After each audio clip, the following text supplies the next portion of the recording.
মুন্সিগঞ্জ তো এজন্য একটু কই, কারণ সারা বাংলাদেশে সামাজিক একটা অনুষ্ঠান আছে বিবাহ। আমার মনে হয় ব্যয়ের দিক দিয়ে চট্টগ্রাম, সিলেট, মুন্সিগঞ্জ এই তিনটার কোনোটা 2 নাম্বার হবে না, মানে তিনটাই সিরিয়ালে 1 নাম্বার থাকবো।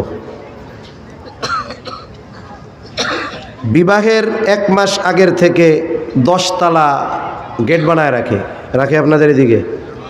আমি লৌহজং এক মাদ্রাসায় কিছুদিন পড়ছি, আমার কিন্তু জানা আছে। উল্টাপাল্টা কইলে আমি কিন্তু ধরে পেলাম। ওনাদের এক গেটের যে খরচ অনেক অঞ্চলের 20টা বিবাহের খরচ হয়ে যাবে, ঠিক কিনা বলেন? প্রথম কি করলেন? অপচয় দিয়ে শুরু করলেন। এরপরে বিবাহ রাসূল সাল্লাল্লাহু আলাইহি ওয়াসাল্লামের একটা সুন্নাত, তবে গুরুত্বপূর্ণ একটি সুন্নাত। নবীজি সাল্লাল্লাহু আলাইহি ওয়াসাল্লাম বলেন, আন-নিকাহু মিন সুন্নতি ফামান রাগিবা আন সুন্নতি ফালাইসা মিন্নি। বিবাহের ব্যাপারে নবীজি বলেন, বিবাহ আমার সুন্নাত। এটার ব্যাপারে আমাদের কোনো ধরনের সন্দেহ নাই।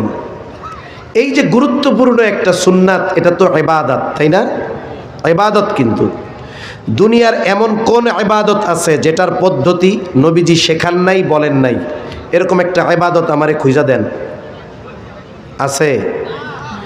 বিবাহের শুরু থেকে শেষ পর্যন্ত, বিবাহের শুরু হয় কি দিয়ে? প্রথমে চিন্তা করে কেমন মেয়ে বিবাহ করা যায়, দেখাশোনার আগে প্ল্যানিং হয়, কল্পনা পরিকল্পনা হয়, ঠিক না? ওলামায়ে কেরাম আছেন, জিজ্ঞাসা করেন, এমন কোন হাদিসের কিতাব নাই প্রসিদ্ধ গ্রহণযোগ্য যেই হাদিসের কিতাবে বিবাহ সম্পৃক্ত বড় একটা অধ্যায় নাই। আপনার আমার পরিকল্পনা, কল্পনা থেকে নিয়ে শুরু করে যদি জীবনের কোনো ক্ষেত্রে আল্লাহ না করুক বিবাহ বিচ্ছেদ ঘটানো হয়, কোন পদ্ধতিতে হবে, কি হবে, সব A to Z মুহাম্মাদুর রাসূলুল্লাহ সাল্লাল্লাহু আলাইহি ওয়াসাল্লাম জানায় দিয়েছেন। বিবাহ কোন গুণ দেখে করতে হবে মেয়েদের, এটাও জানাইছেন। আবার মেয়ের বাপরেও বলছেন, ছেলের কোন গুণ থাকলে বিবাহ দিতে দেরি করবা না। হ্যাঁ, সব আল্লাহর রাসূল জানাইছেন। বিবাহের ক্ষেত্রে নবীজি সাল্লাল্লাহু আলাইহি ওয়াসাল্লাম কন্যা দেখার কথা বলছেন, কিন্তু যে বিবাহ করবে সে কন্যা দেখার আগে তার দুলাভাই, খালাতো ভাই, মামাতো ভাই, ফুফাতো ভাই, বন্ধু, বন্ধুর বন্ধু, চাচাতো বন্ধু 15 বার মেয়ে দেখে, এরপরে ওরে যদি বলে তুই একবার দেখায়, কয় না, তোদের পছন্দ হলেই আমার পছন্দ। তাই কি বিয়া কি তুই ওগুলো গিয়ে করবি না তোর লেগা? কার জন্য? যে বিবাহ করবে সে ব্যতীত ওই মেয়েকে ওর বাবাও দেখার অধিকার নাই যতক্ষণ না সে বিবাহ করবে, ঠিক কিনা কন? অথচ ও দেখার আগে 15 বার ওইটাকে দেখা সারা। এই যে শুরু হচ্ছে অনইসলামিক কাজ একের পর এক।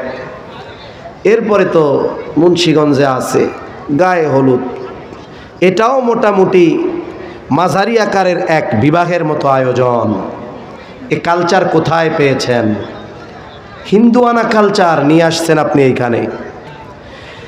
এজন্য আমি মাঝে মধ্যে বলি, মুসলমানদের গোটা বিবাহের যেই মহাযজ্ঞ কয়েক মাস ধরে চলে, এর মধ্যে গোটা ইসলামের প্যাকেজে করা যাইত, কিন্তু আফসোস ইসলাম থাকে মাত্র 2 মিনিট। কয় মিনিট থাকে ইসলাম? 2 মিনিট। কোন 2 মিনিট?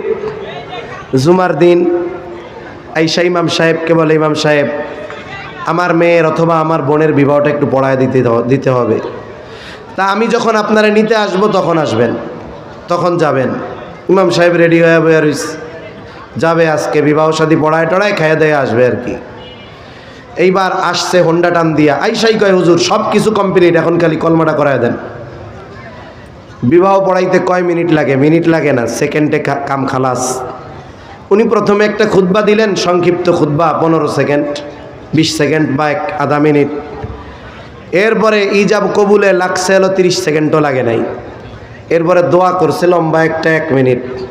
ইমাম সাহেব চিন্তা করছে খাওয়া দাওয়া কইরাই যামু, পাশের থেকে কয় হুজুর আপনি যান গা, বাটিতে পাঠায় দি মনে, এ পরিবেশ আপনার না। এই 2 মিনিট ইসলাম, আর বাকি সব ইসলামের বিপক্ষে, ঠিক কিনা বলেন? এজন্যই তো মিলিয়ন মিলিয়ন টাকা কাবিন করেও বিবাহ টিকানো যায় না, অথচ মুরব্বীরা আছে কয় টাকা কাবিন দিছিল নগদ, 60 বছর হয়ে গেছে, দাঁত পড়ে গেছে, সময়ের সাথে সাথে ভালোবাসা আরো বাড়ছে।